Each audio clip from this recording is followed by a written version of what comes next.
Assalamualaikum warahmatullahi wabarakatuh. Selamat datang di studio saya. Seperti pepatah bilang, tak kenal maka tak sayang. Maka dari itu, perkenalkan saya Lutfi Randahayu, Prodi Arsitektur NPM 202545500032. Nah, jadi teman-teman semuanya, di sini saya akan membuat video menjelaskan apa saja sih struktur yang terdapat di sebuah bangunan rumah tinggal, dan tidak lupa juga saya akan menjelaskan apa aja beban dan bagaimana penyaluran beban tersebut. Oke, kalian penasaran? Simak videonya ya. Baik, di sini saya akan menjelaskan bagaimana perhitungan optimasi lahannya. Yang pertama atau poin pertama itu KDB atau koefisien dalam bangunan. Dan KDB yang saya dapatkan itu 30 meter persegi dari luas semula yang 50 meter persegi. Nah, untuk KLB-nya yaitu koefisien lantai bangunan, yang dimana KLB-nya didapatkan 60 meter persegi serta jumlah lantainya ada 2 lantai, 1 lantai 30 meter persegi dan 2 lantai 30 meter persegi. Dan di sini beralih ke perhitungan tangga, yang dimana jumlah anak tangga yang saya dapatkan 19 anak tangga, dimana tinggi lantai ke lantai 42 cm serta tinggi riselnya ada 18 per anak tangganya. Nah, untuk lebar pijakan atau thread, dimana saya mendapatkan 20 cm. Nah, ini untuk ilustrinya. Baik, di sini ada denahnya, dimana denah lantai 1 dia ada teras, tangga, ruang tamu, kamar mandi atau WC, serta ruang makan dan dapur. Dan untuk lantai 2-nya, di sini ada ruang tidur utama atau ruang tidur orang tua, serta ruang tidur anak, serta kamar mandi. Dan selanjutnya di sini ada set plan-nya. Untuk set plan dia berada di area zona komersil serta area permukiman warga. Dan ini untuk blok plan-nya. Dan ini tampaknya, di sini ada tampak depan, serta ini tampak belakang. Ini tampak samping kanan. Ini tampak samping kiri. Serta selanjutnya setelah ada tampak, ada potongan AA. Di sini ada potongan AA yang memotong secara horizontal. Dan di sini ada potongan BB yang memotong secara vertikal. Baik, di sini saya akan menyebutkan apa saja struktur yang ada di maket saya, dan di sini ada keterangan serta nomor-nomornya.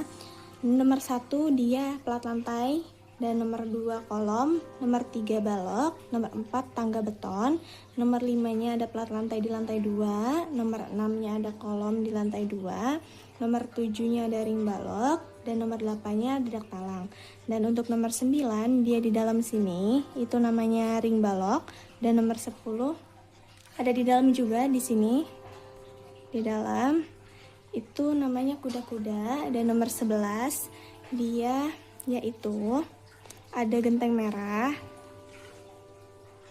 Ini di sini genteng merah, dan nomor 12 ada reng kayu di depan atau di samping dan di belakang serta samping lagi. Dan nomor 13 ada bata merah. Dan nomor 14 di sini ada seluf. Dan nomor 15 ada plesteran. Berikut tampilan rangka atapnya. Seperti ini.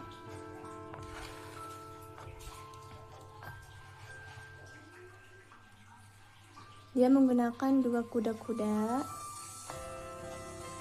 Nah, jadi di sini saya akan menjelaskan dulu nih beban apa aja sih yang terdapat pada sebuah rumah tinggal. Nah, yang pertama itu ada beban mati, dan dimana beban mati ini adalah beban yang disebabkan oleh struktur bangunan itu sendiri, seperti kolom, seluf, dan lain-lain. Jadi beban mati ini tuh sifatnya paten dan dia tidak bisa berubah-ubah. Nah, sedangkan ada beban hidup juga. Nah, di mana beban hidup ini yang sifatnya berubah-ubah. Contohnya seperti furnitur dan user yang menggunakan bangunan tersebut.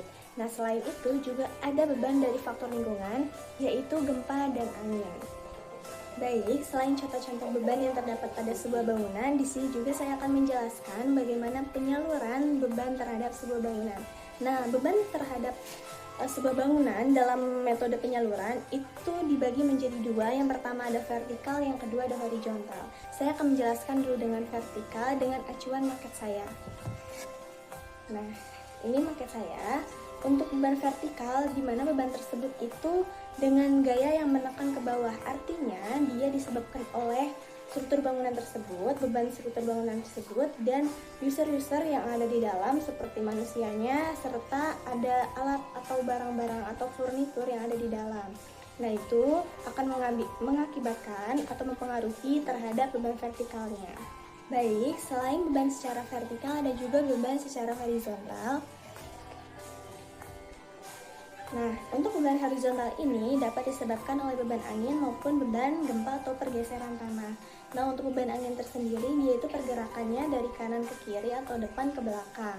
Nah, untuk penyalurannya, kalau angin tuh bisa ditahan atau disalurkan melalui balok langsung ke kolom hingga ke pondasi. Dan untuk pergeseran tanah, dia biasanya di bawah, struktur di bawah tanah yaitu pondasi. Jadi, pergeseran tanah ini dapat ditahan oleh pondasi. Demikian pembahasan mengenai struktur dan penyaluran beban. Semoga dapat bermanfaat untuk yang menonton. Saya pamit undur diri. Wassalamualaikum warahmatullahi wabarakatuh.